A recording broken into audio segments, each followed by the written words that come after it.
Mesdames et messieurs, bonjour. Aujourd'hui, je vais faire cette vidéo afin de me présenter à vous et de présenter une partie de mon programme pour les présidentielles 2017. Alors, la question c'est qui je suis. Alors, je m'appelle Nicolas Bellebaros, je suis fils d'ouvrier réunionnais et d'une mère aide à domicile portugaise. Petit enfant issu de l'immigration. Je suis fier de mes origines et porte fièrement mon nom, mais deux noms qui sont pour moi ceux de mes héros, qui est mon père et mon grand-père.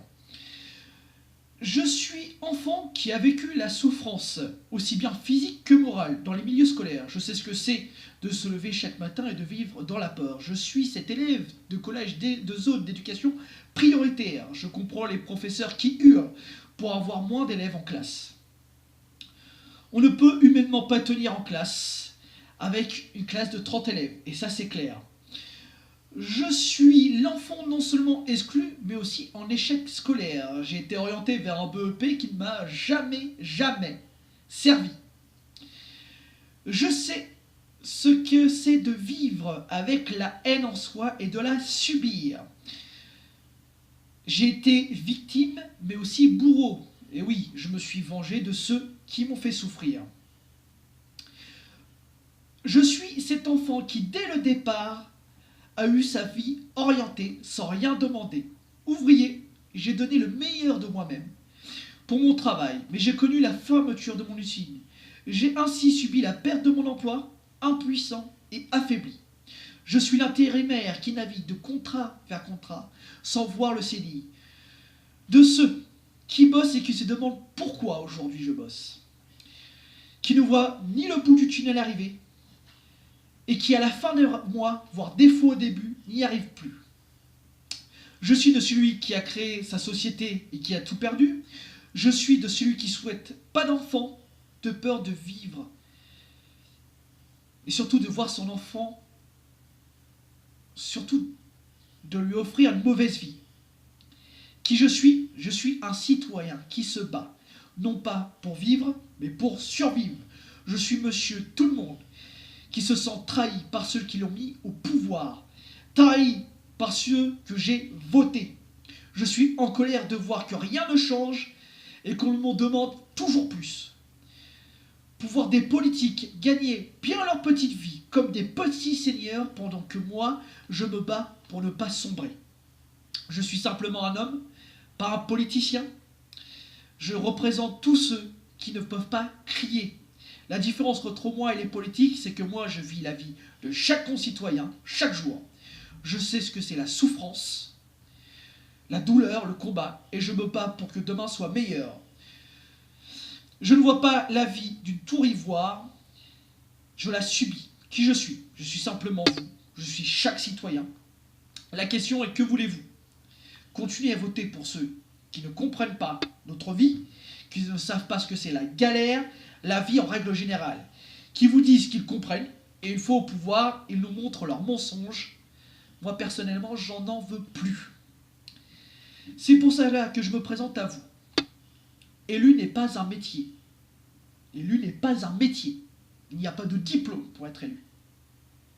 Élu est avant tout une fonction qui a pour mission de représenter tous les citoyens dans toute sa diversité. C'est pour ça que je me présente pour les élections présidentielles, afin de représenter toute la diversité de nos concitoyens. La première chose que je ferai en tant que président de la République, et tout ce que je ferai, c'est-à-dire les 9 projets que je vais parler aujourd'hui, je le soumettrai à un référendum. Premier des projets, c'est ce que j'appelle la démocratie participative, ou comment remettre le citoyen au cœur de la politique. Première des choses, le Sénat citoyen. Ma proposition, l'une de mes premières, c'est de supprimer le Sénat et de le remplacer par un Parlement citoyen. Qu'est-ce qu'un Sénat citoyen?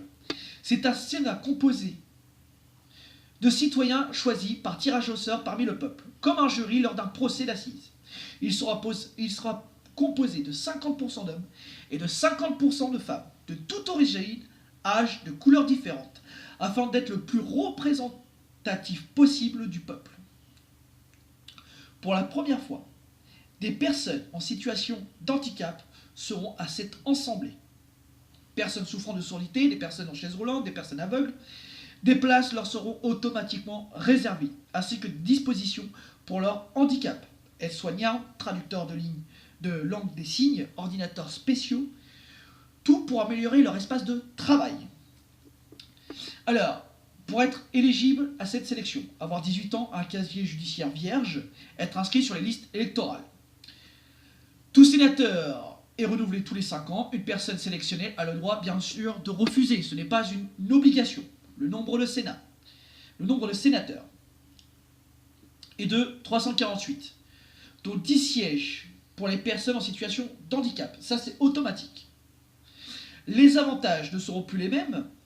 Donc automatiquement, vu les économies qu'on va devoir faire, puisque je suis pour la baisse des rémunérations des députés et des sénateurs, donc ce sera 3 500 €, aussi bien députés que sénateurs. Il ne restera plus que les 9 000 € pour les collaborateurs, bien entendu.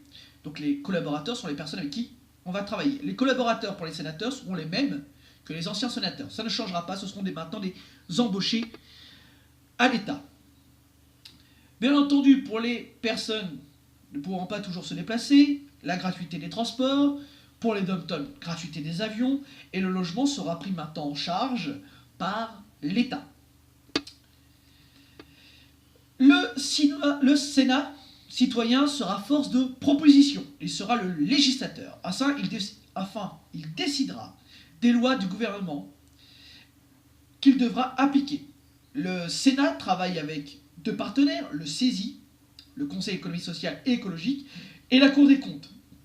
Ces partenaires ont pour mission d'orienter les sénateurs dans la prise de décision, en proposant des textes de loi qui devront être votés par le Sénat afin d'être appliqués par le gouvernement. Le mode de scrutin ne change pas. Une loi sera votée automatiquement par la majorité. Avant toute application de loi sera proposée à la Chambre constitutionnelle pour un contrôle de la constitutionnalité.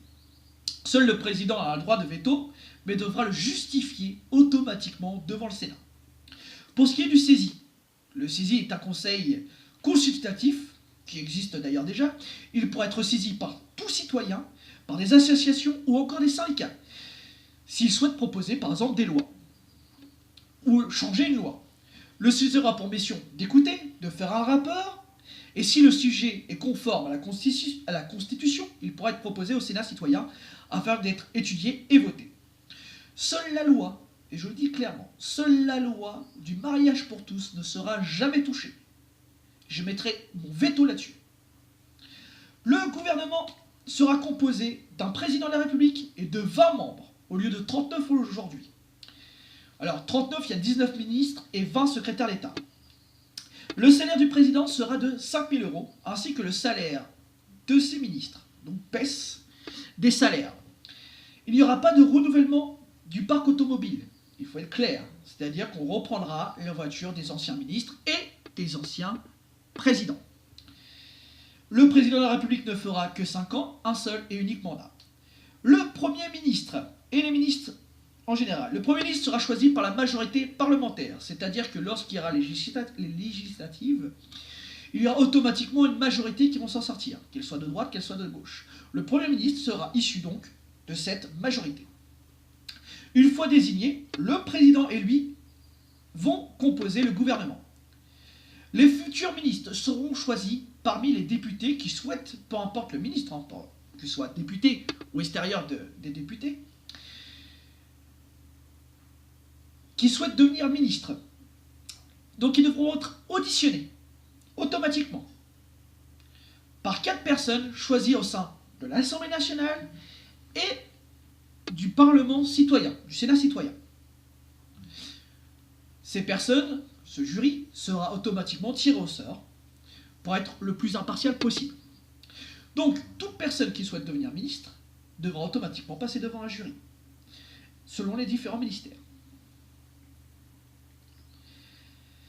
Alors, on ne change pas grand-chose. Les ministres proposeront les lois au Parlement. Ce Parlement, lui, continuera à voter les lois. Et le Sénat citoyen, lui, propose des lois que le gouvernement devra exécuter. Le Parlement ou le Sénat citoyen, si une loi leur paraît pas normale, ont le droit de saisir le saisi. Le saisi est le temps là pour ça, un équilibre impartial. Comment sera constitué mon futur gouvernement? Il y aura donc 20 ministères, oui, tout à fait. Le ministre de la Défense et le ministre de l'Intérieur. Les deux fusionnent. Afin de fusionner la police et l'armée. Il est grand temps que les deux deviennent ensemble. Ensuite, ministre de l'Éducation nationale, de l'enseignement supérieur, de la recherche, du travail, du dialogue social et un ministre et un secrétaire d'État. Donc un ministre, un secrétaire d'État pour ce ministère. Ministère des Finances, des comptes publics, de l'économie, du redressement productif, un ministre et un secrétaire d'État. Ministre des Affaires étrangères, du développement international, outre-mer, des DOM-TOM, un ministre et un secrétaire d'État. Non, je dis des bêtises en plus. Il y a 10 ministères. Il reste plus que 10 ministères sur tout ce qu'il y avait. Excusez-moi, je dis des bêtises. Donc, ministère de la Culture, de la Condition, des droits de femmes, de la vie, de la jeunesse, des sports, un ministre et un secrétaire d'État. Ministre de la Santé, des Affaires sociales, handicap, un ministre et un secrétaire d'État. Un ministre de la décentralisation de la fonction publique, un ministre et un secrétaire d'État. Un ministre du logement, de l'égalité territoriale et un ministre et un secrétaire d'État. Ensuite, nous passons bien entendu au non-cumul des mandats, donc c'est-à-dire non-cumul des mandats aussi bien dans le temps que dans la fonction. Un maire ne pourra plus être député, un maire ne pourra plus être sénateur, un maire ne pourra plus du tout se présenter dans une autre élection. Ça, c'est clair.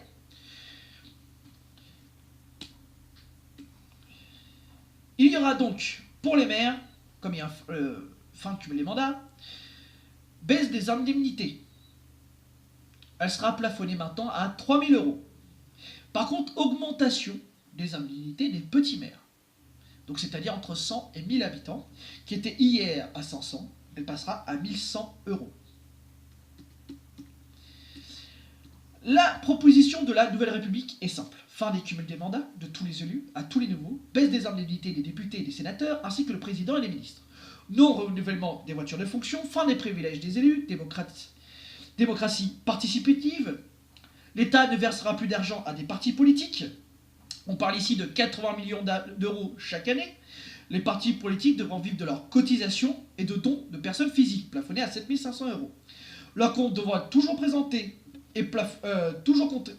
à la Cour des comptes et tous les ans, la transparence de la vie politique devra être présentée.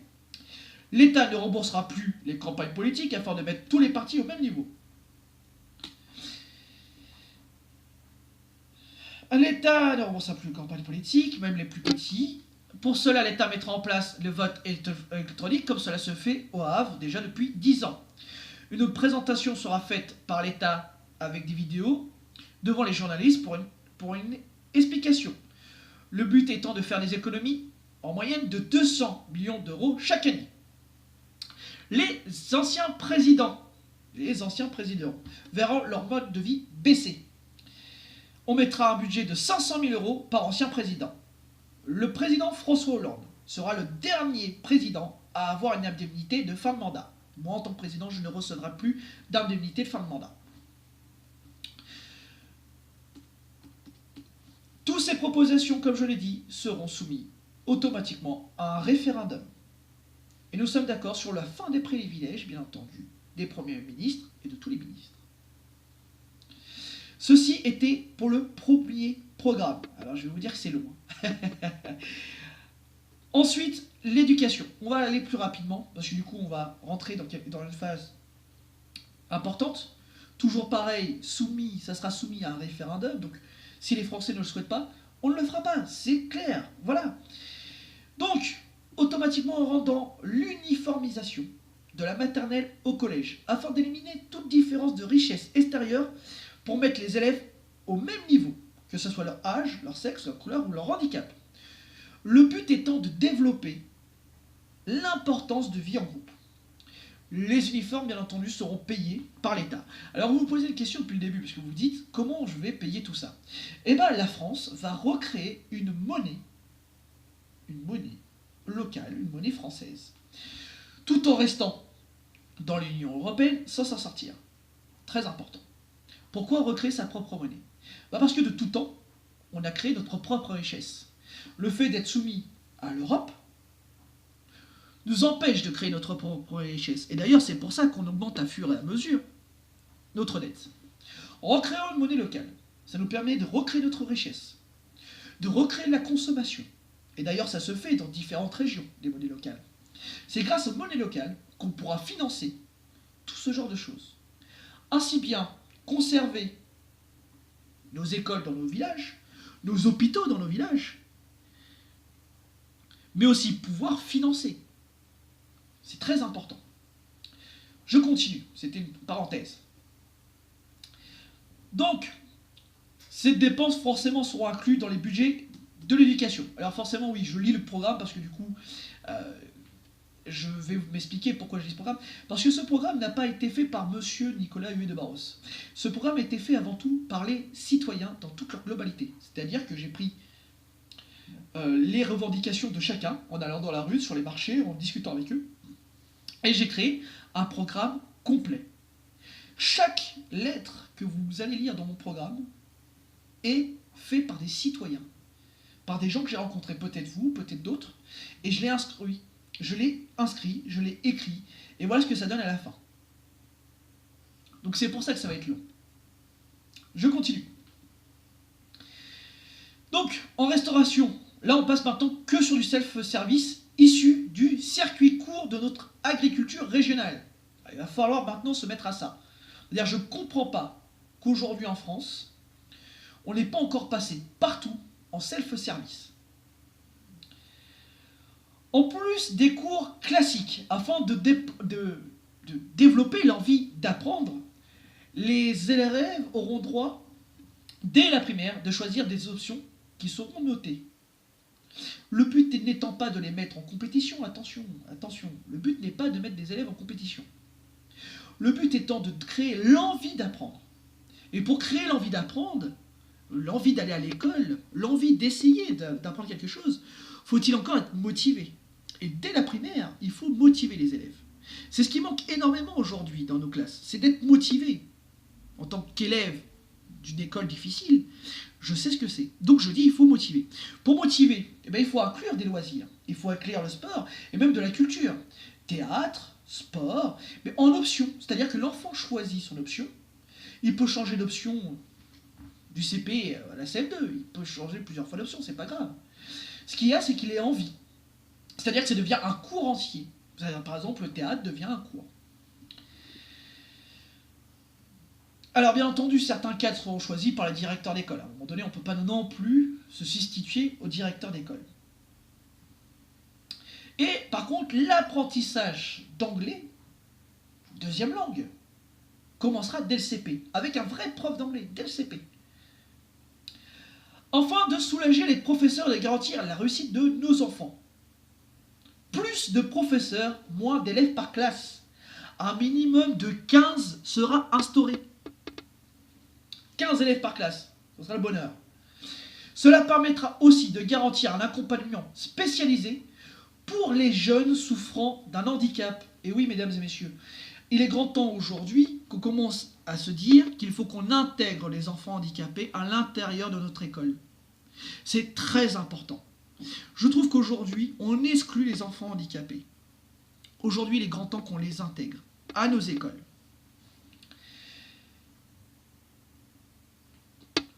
Et de sauvegarder surtout les écoles, bien entendu, dans nos villages. Pour les handicapés, des personnes spécialisées accompagneront les instituteurs dans leur classe. Au collège, dès la 6e, une semaine par an, les élèves devront effectuer un stage en entreprise, afin, encore une fois, de les aider au mieux dans leur choix de leur orientation. Il n'est pas logique que c'est en 3e qu'on commence à choisir son orientation. Dès le CP, l'enfant doit commencer à comprendre qu'en 3e, il devra faire un choix pour ses futures études. C'est à nous, en tant que responsables, d'aider l'élève à trouver sa voie. s'il veut devenir mécanicien auto, s'il veut faire la main-d'œuvre, s'il est plus manuel qu'intellectuel, c'est dès le CP qu'il doit commencer à y réfléchir.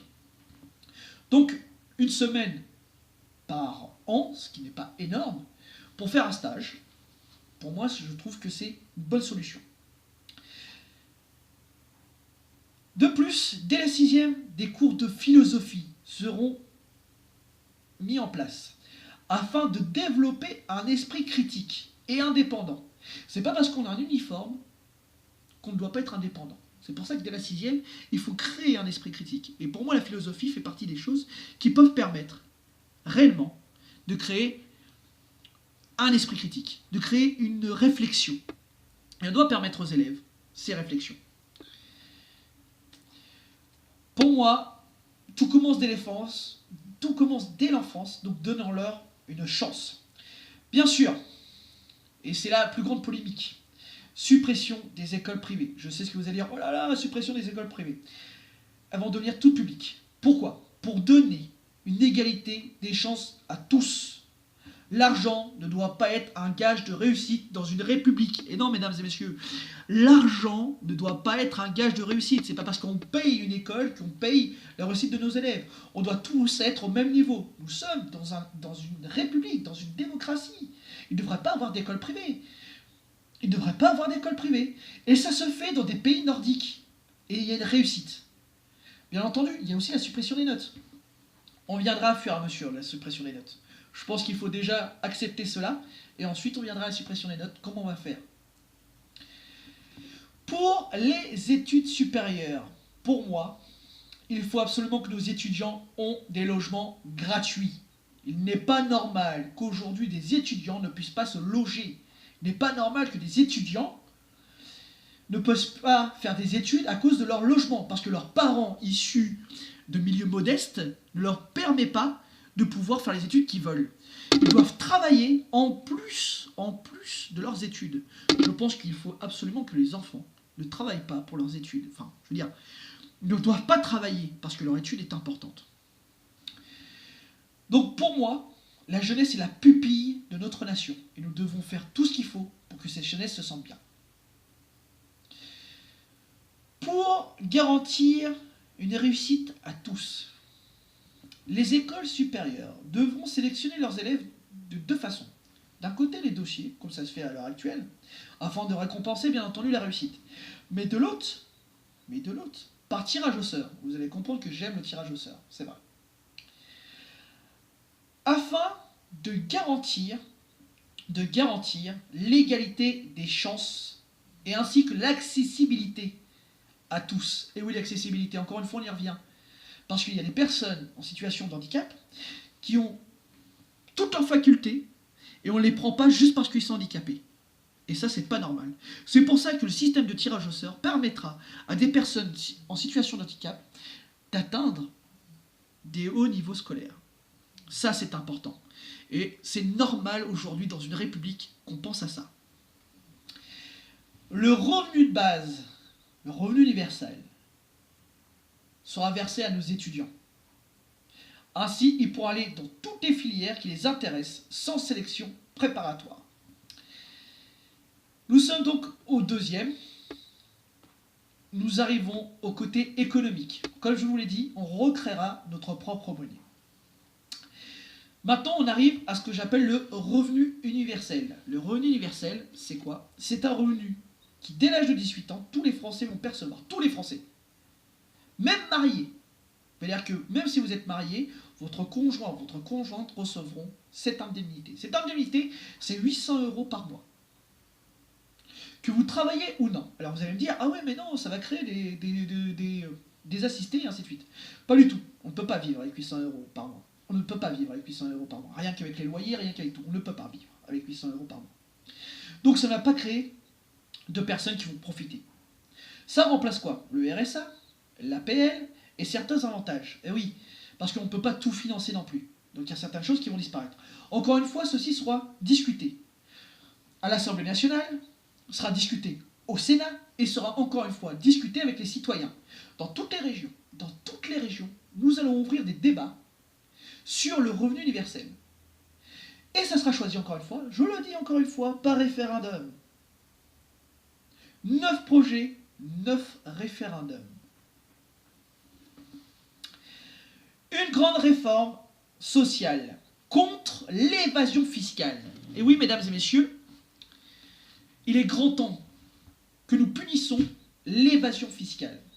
Je rappelle que c'est quasiment 100 milliards d'euros chaque année qui s'évadent. Maintenant, c'est terminé. C'est terminé. Je pense que nous avons fait assez de cadeaux aux sociétés pour qu'elles s'évadent. Donc nous allons faire une grande chasse fiscale. Il y aura bien entendu une augmentation de la TVA sur les produits importés. Il passera de 20 à 30%, afin de mettre fin à la concurrence déloyale des produits étrangers. Garantir forcément le Made in France. Baisse de la TVA sur, par exemple, les produits bio, de 20 à 15. Remettre une TVA à 5,5 pour les travaux de rénovation. Pour l'amélioration des isolations des maisons ou pour les constructions en normes BBC. Ainsi que le crédit à taux zéro pour les nouvelles constructions. Baisse des charges patronales pour les artisans, commerçants, ainsi que les TPE, PME et les agriculteurs. Et ça, dès mon mandat. Dès le début de mon mandat, on va là-dessus. Suppression de l'impôt sur la fortune. Alors je sais, vous allez dire, oh là là, il ne sert à rien aujourd'hui l'impôt sur la fortune, il faut être clair. Par contre, augmentation du revenu sur les plus riches. Sur les plus riches. L'innovation sera au cœur de mon quinquennat. La recherche sur les nouvelles technologies, la recherche scientifique auront le soutien financier de l'État. 20 milliards d'euros seront mis pour les aides en innovation ainsi que la recherche énergétique de demain. L'entreprise qui aura bénéficié d'aides d'État et qui vont fermer, ça veut dire ceux qui ont pour bénéficier du CICE et d'autres aides de Nicolas Sarkozy par exemple, qui vont fermer, ils pourront fermer.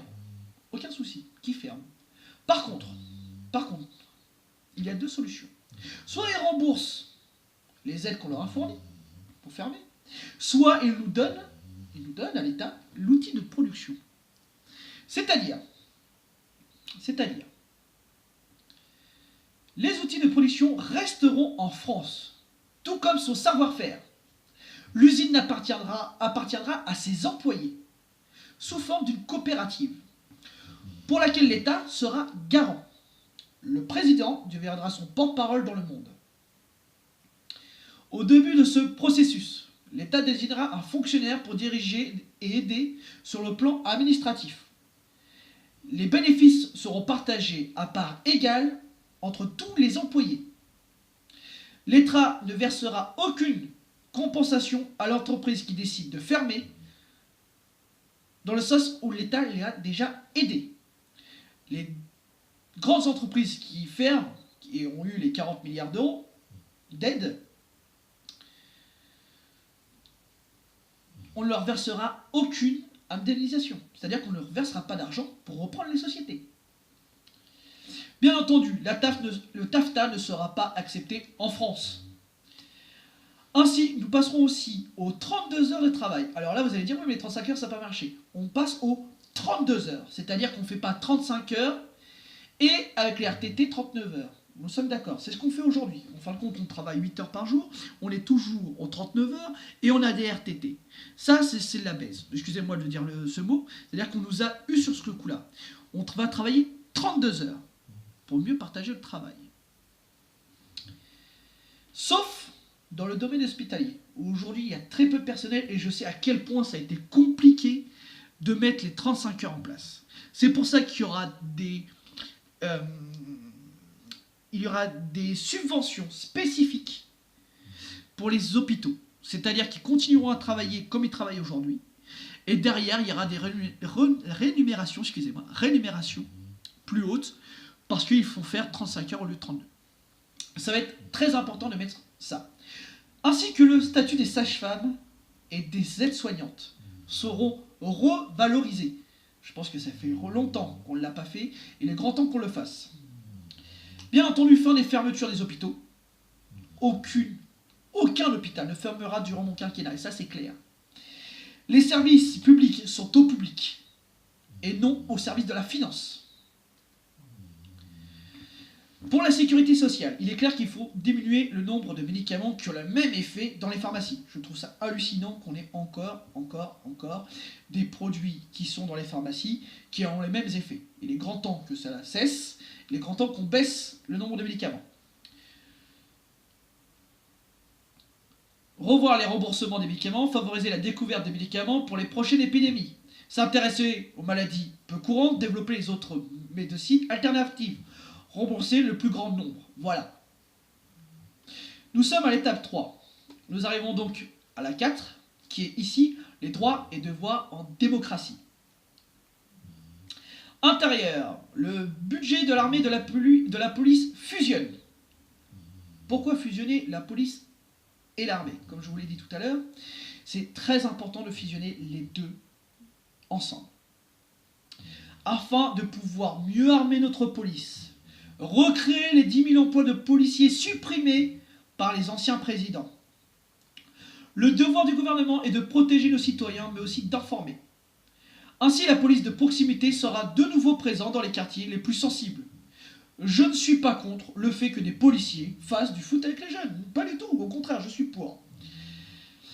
Elle n'a pas qu'un rôle répressif, contrairement à ce que dit notre ami Nicolas Sarkozy. Pour protéger nos frontières, il y aura des mises en place d'une police aux frontières, un mélange de la gendarmerie, de la police, de la route. Et oui, nous allons faire une véritable police de frontières avec un travail entre la police et la gendarmerie. Une police de la route, une réelle police de la route.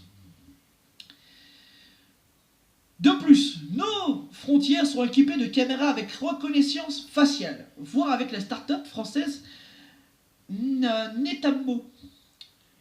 Alors, c'est une start-up qui a créé une reconnaissance faciale. On peut très bien imaginer que nous avons fiché des personnes S qui partent à l'étranger pour se former, comme les kamikazes, et lorsqu'ils rentrent, la caméra reconnaît. Alors bien sûr, vous allez dire, oui, mais c'est une atteinte à la liberté, selon la démocratie, on ne peut pas. Le but étant de protéger à un moment donné aussi nos citoyens. Combien d'entre eux, des kamikazes, ont réussi à passer nos frontières sans être alertés? Combien?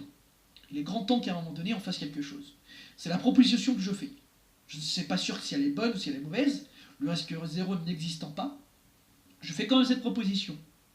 Encore une fois, il y aura une grande discussion. Rien ne sera fait sans discussion. Le but étant de faire en sorte que les visages des personnes recherchant ayant quitté la France pour aller faire par exemple le djihad, et on ait ainsi le pouvoir de les arrêter et de les déférer devant les juges le plus rapidement possible. Une application pour portable sera mise en place par l'État. Ainsi bien pour la recherche des personnes disparues ou que pour les personnes qui sont recherchées. Cette application sera suivie d'un numéro SMS. Si une personne tombe sur une personne recherchée ou disparue, une police informatique sera chargée de retrouver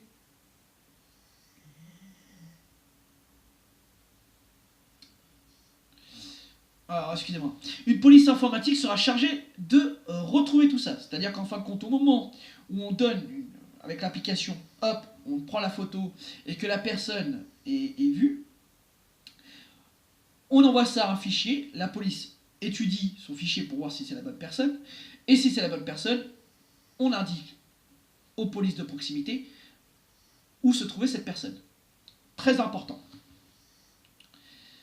Pour ce qui est des djihadistes, une fois devant le juge, deux solutions.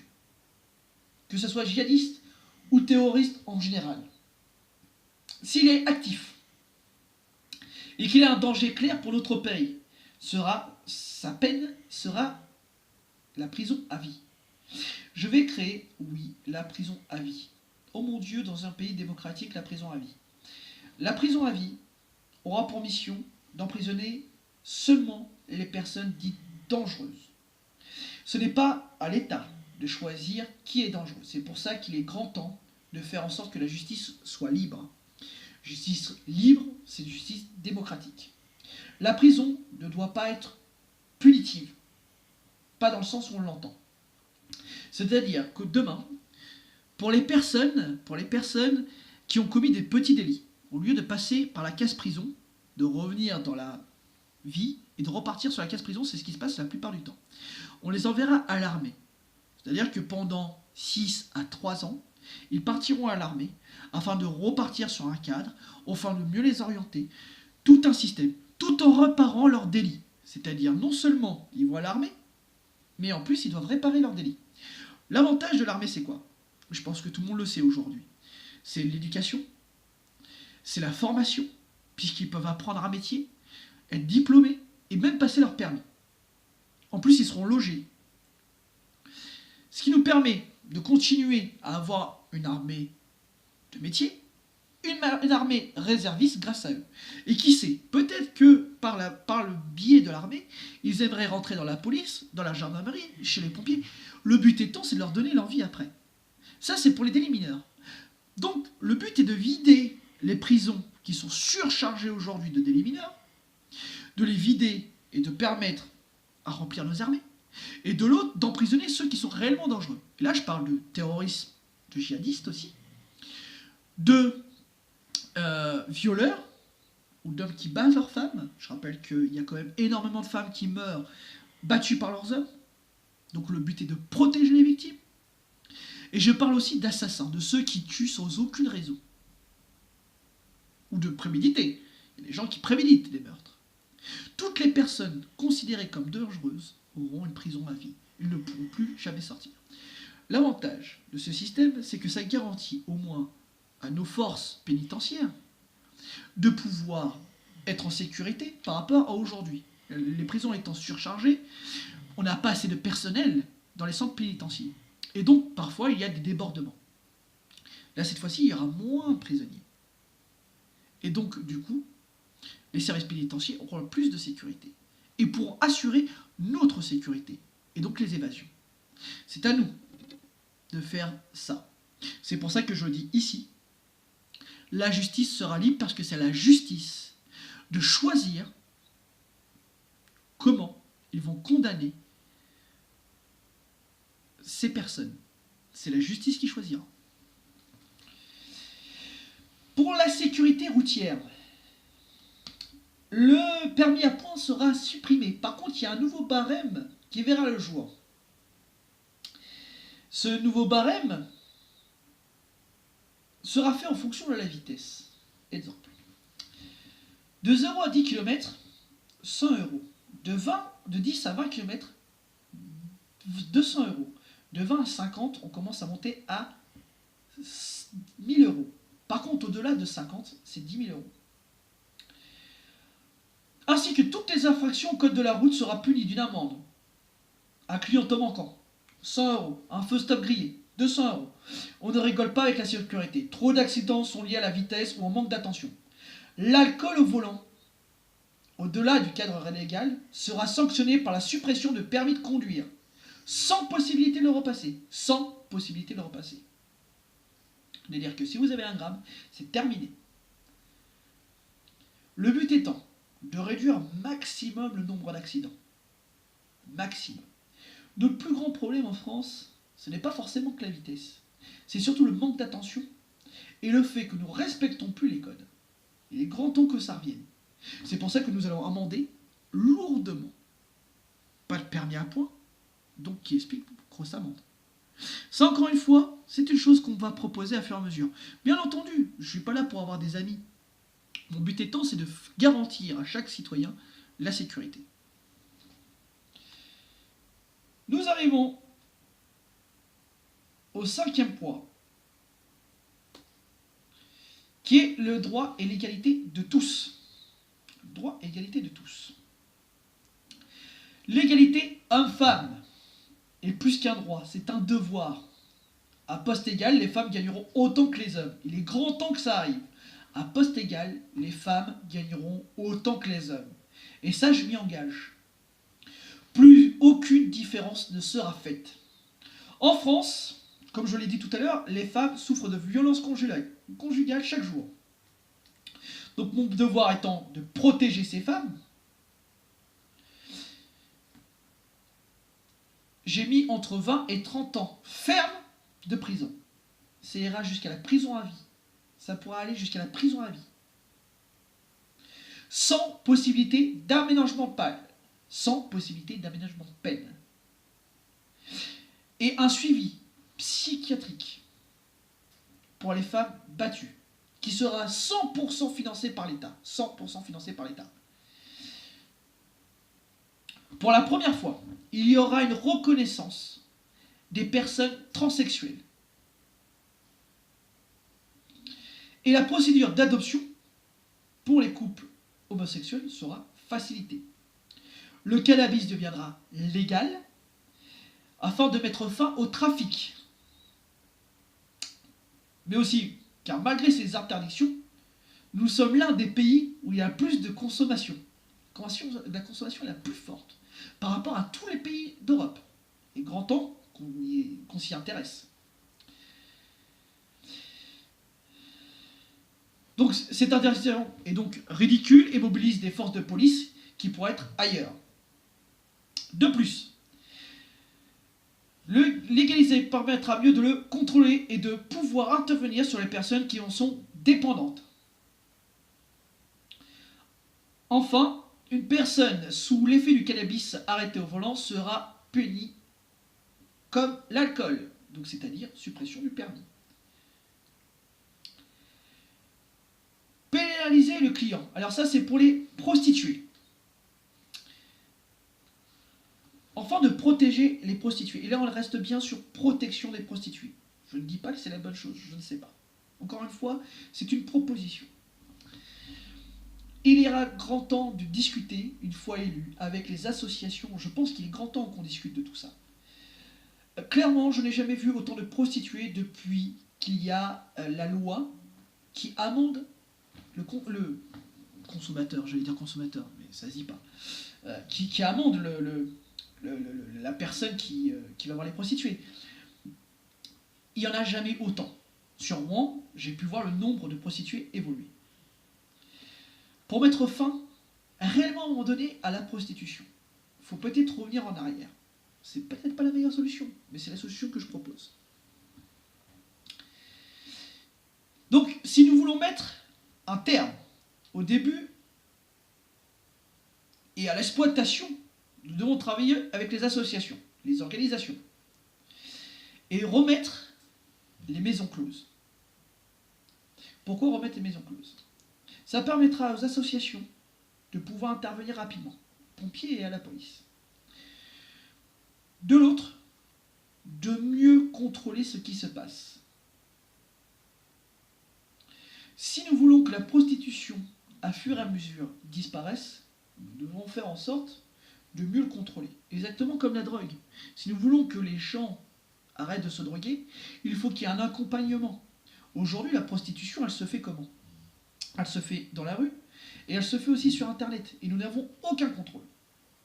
Il est grand temps qu'il y ait des contrôles là-dessus, des cadres, pour permettre aux associations, à la police de mieux intervenir. Avoir un regard sur ce qui se passe.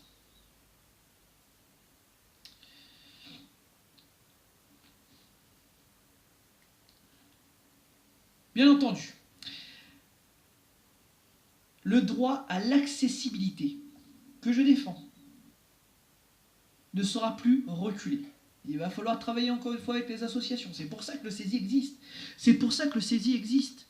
Nous devons travailler avec le CESI afin de pouvoir mettre ensemble toutes les propositions, le moins onéreuses, parce que le problème, il est toujours un côté d'argent. Il faut être clair. Même si on recrée notre monnaie, on ne pourra pas tout financer avec notre monnaie.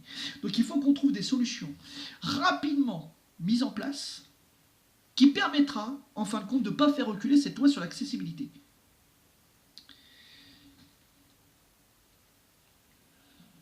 Ensuite, comme je dis, l'accessibilité, la norme d'accessibilité, c'est un devoir envers tous les Français. Envers tous les Français. L'État de la République doit garantir une chose, le logement pour tous. Le logement pour tous. En France, nous avons des bâtiments vides qui appartiennent aux collectivités, à l'État, où nous pourrions loger les sans-abri ou encore les étudiants. Nous mettrons en place un grand plan de recensement afin de localiser les bâtiments vacants. En échange afin de réhabiliter les sans-abri. Des heures de travail dans les communes seront demandées. De même pour les logements, même pour les jeunes, excusez-moi, afin qu'ils aident par exemple les sans-abri à se sociabiliser ou à se re-sociabiliser. Le plan logement pour tous sera une victoire contre la pauvreté et les personnes mourant de froid chaque année. La France a 3 devoirs, celui de soigner, de nourrir et de loger son peuple. C'est ces 3 devoirs que la France doit. Soigner, nourrir, loger. Tous les Français doivent bénéficier de ce droit. Nous travaillerons encore une fois avec les associations afin de mieux répondre aux demandes de chacun. Très important, et ça c'est pour nos amis corses, un référendum sera fait pour savoir si la Corse veut devenir indépendante. Seuls les Corses voteront. Ah, intéressant pour les Corses. Ensuite, le droit des animaux. Chaque année, il y a des abandons d'animaux. Il sera puni par une peine de 4 500 €. Ainsi, et là, abandonner un animal, c'est très grave, d'une peine de prison qui peut aller jusqu'à 1 an. Je sais que j'ai dit tout à l'heure que je supprimerai les peines. Mais là, quand on adopte un animal, on doit en prendre la responsabilité. Et pour moi, c'est grave d'abandonner un animal. Donc il y aura une peine, c'est la seule peine qui fera 1 an de prison. Personne qui abandonne un animal sera amendé de 4 500 € et d'une peine de prison d'1 an. Encore une fois, c'est la justice de choisir. Et la peine peut s'étendre jusqu'à 2 ans ferme, en cas de torture. C'est la seule exception.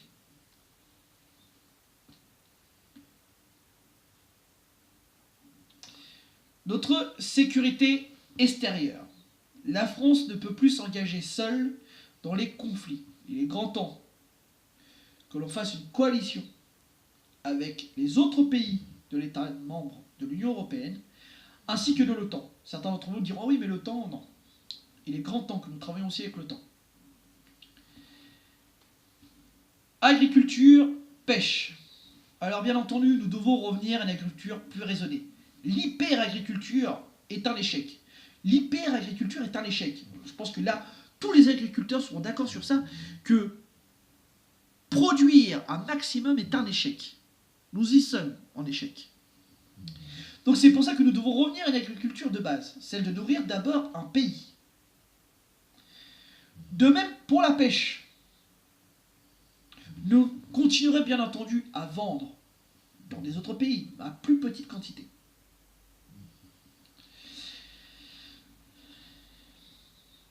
Les collectivités devront acheter principalement des produits français.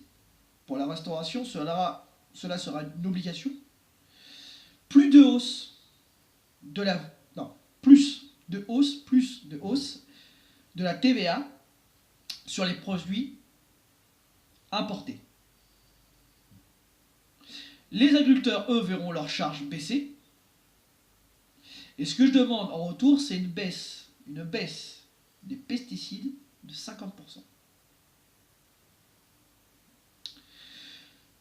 Mais pour demain, pour que les agriculteurs fassent du bio, ils doivent d'abord sortir de cette crise. Pour cela, nous mettons en place le revenu universel afin d'aider au mieux. En sachant que les agriculteurs pourront saisir le CESI pour pouvoir apporter des solutions. C'est-à-dire qu'ils pourront eux-mêmes aller vers le CESI, apporter des solutions qui seront proposées ensuite au Sénat citoyen, qui devront être appliquées automatiquement par le gouvernement. Et ça, c'est important pour les agriculteurs. C'est à vous maintenant de prendre vos choix, vos responsabilités et de venir au CESI avec vos propositions. Les proposer, discuter et ensuite, ça ira au Sénat citoyen qui proposera au gouvernement. Le gouvernement n'aura pas le choix d'exécuter ce qui a été fait et voté. Pour les pêcheurs, nous aurons une grande conversation pour la sauvegarde de leur emploi. Dès mon élection, les syndicats seront reçus pour en parler.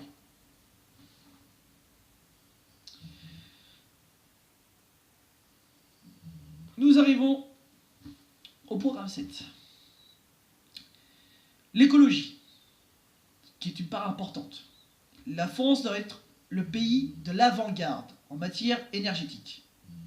Nous allons augmenter donc la part énergétique renouvelable de 13% à 20% d'ici 2020.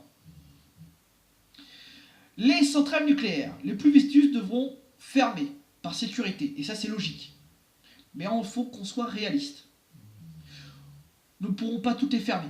Une centrale nucléaire, ça ne se ferme pas comme on ferme une lumière.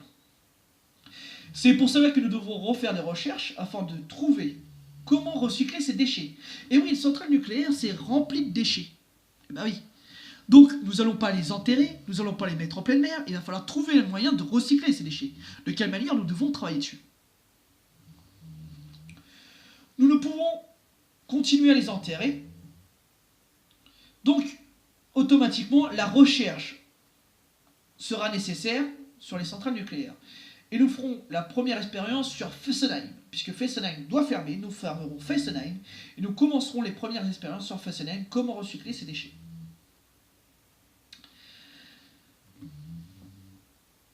Pour que demain, l'utilisation d'une nouvelle énergie soit possible, nous donnerons plus de moyens à la recherche.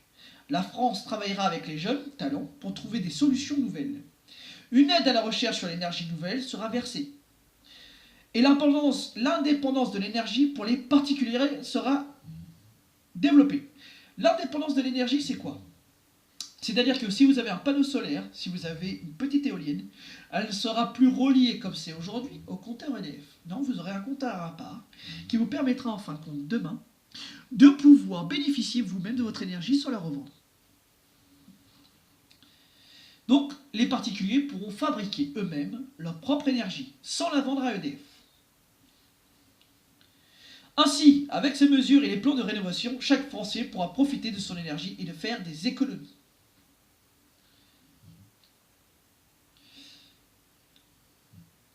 Nous arrivons à l'international. Donc, nous sommes en guerre aujourd'hui contre l'État islamique.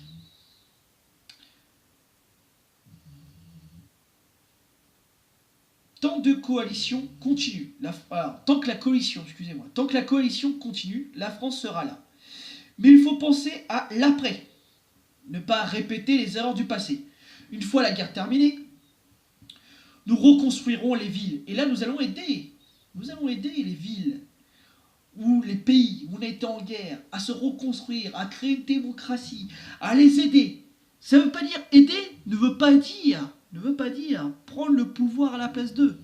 Aider, c'est-à-dire que nous allons permettre à ces pays de se reconstruire, permettre à ces pays de s'en sortir. Regardez ce qui s'est passé en Irak, regardez ce qui s'est passé en Afghanistan. Nous avons fait la guerre et nous sommes partis. Et rien ne les a aidés. Qu'est-ce qui s'est passé? Nous avons trouvé Daesh. Ils se sont tournés vers Daesh. C'est à nous, une fois la guerre finie, de faire en sorte de créer la démocratie pour que ces pays s'en sortent. C'est très important. Donc c'est à nous d'aider aux soins, à l'éducation, c'est à nous d'aider de rénover les bâtiments et donc de créer la démocratie. Nous avons un devoir envers ce peuple. Alors, nous devons créer une nation unie africaine. L'Afrique est le berceau de ce monde. Nous devons aider l'Afrique à se créer. Pour moi, l'Afrique est l'avenir de demain, réellement, et c'est l'avenir de demain. Et l'Afrique doit pouvoir faire une coalition. Là où nous avons échoué, pays européens, je pense que l'Afrique peut réussir. Je pense réellement que l'Afrique peut devenir l'avenir de demain. C'est à lui de se créer. Et nous devons aider à ces créations. Aider, encore une fois, n'est pas venir agir sur l'Afrique. Nous ne devons pas faire ce que nous avons fait encore et encore, c'est-à-dire essayer de recoloniser nos anciennes colonies. Non, nous devons faire en sorte qu'ils se démarquent, qu'ils se créent, qu'ils émergent.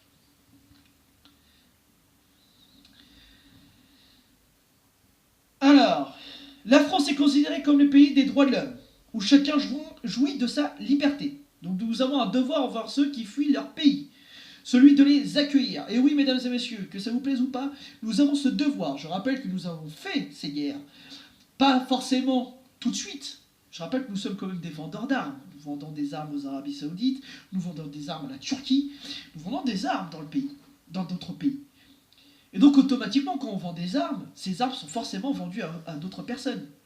Et là, nous n'avons aucun contrôle. Et donc automatiquement, nous sommes coupables, sans participer automatiquement aux guerres, mais nous sommes coupables de ce qui peut s'arriver à ces pays. Et donc nous devons accueillir automatiquement les gens qui subissent la guerre. On parle bien de gens qui subissent la guerre.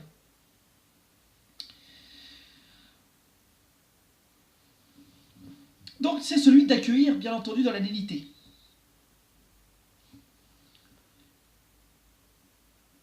Alors, pour les accueillir, comment on fait? C'est pourquoi nous fabriquerons des camps pour les migrants, en partenariat avec la société Algeco.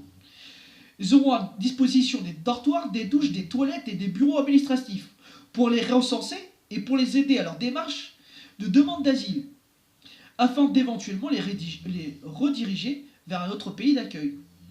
Donc le but étant, c'est de créer des Algeco, des vrais camps, des trucs propres, parce qu'on a vu là à Calais, des vrais camps, de pouvoir les nourrir, de pouvoir les loger dans des Algeco, tout en leur permettant de pouvoir accéder au pays où ils demandent. Ils ne demandent pas forcément la France. Donc c'est à nous d'aider au niveau de la réinsertion de ces personnes.